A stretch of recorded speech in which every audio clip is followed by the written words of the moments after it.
Bonjour mes amis, une petite carte de conseil ou de situation. Euh, alors, qui vais-je... Quelle est la plus... Je vais prendre celle-ci. Stagnation, paresse, raideur. Carte de la croissance.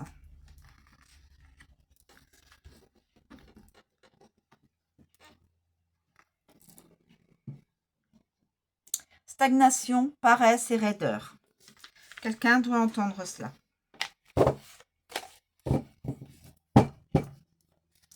Voilà mes amis. Stagnation, je vous montre. C'est la carte de la croissance. À l'envers, stagnation, paresse, et il est dit aussi raideur. Je vais vous donner l'interprétation. Alors, là, on a dit la recherche. Alors, la recherche. La recherche.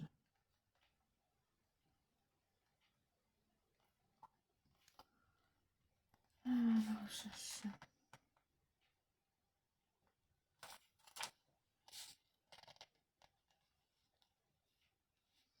Excusez-moi, je veux absolument vous donner la bonne interprétation. La mienne peut être tronquée, hein, peut être pas du tout bonne. Donc, j'ai dit la recherche. La recherche. La recherche.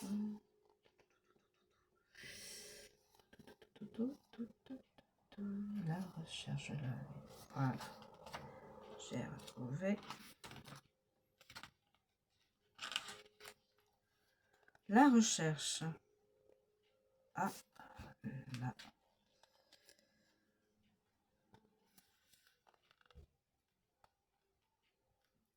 La carte de la recherche sert à indiquer cela. Il est important de comprendre ce qui nous entoure en interprétant les anciens schémas et en en recherchant de nouveaux.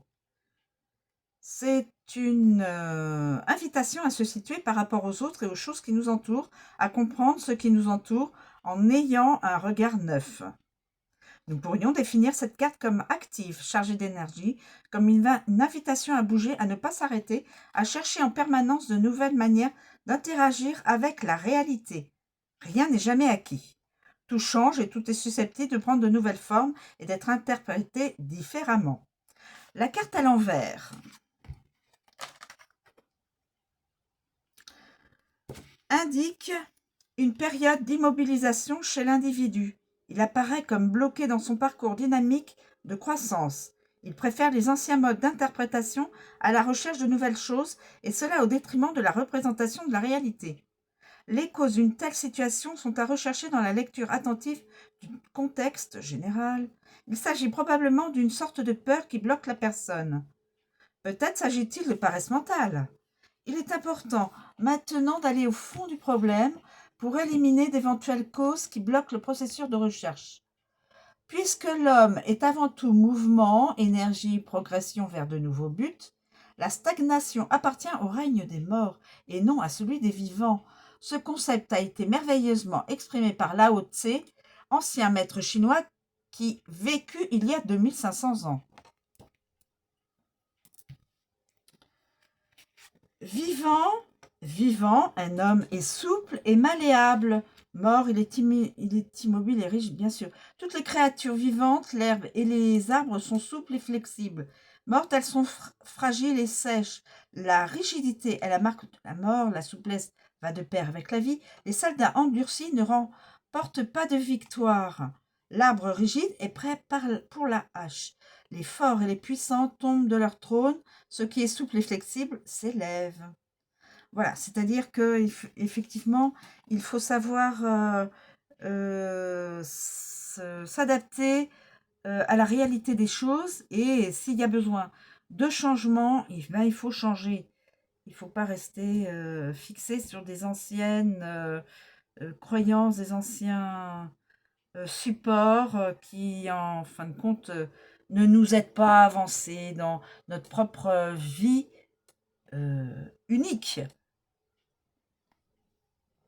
Voilà, mes amis. Je vous remercie de me suivre. Je vous souhaite une très bonne journée et je vous dis à bientôt.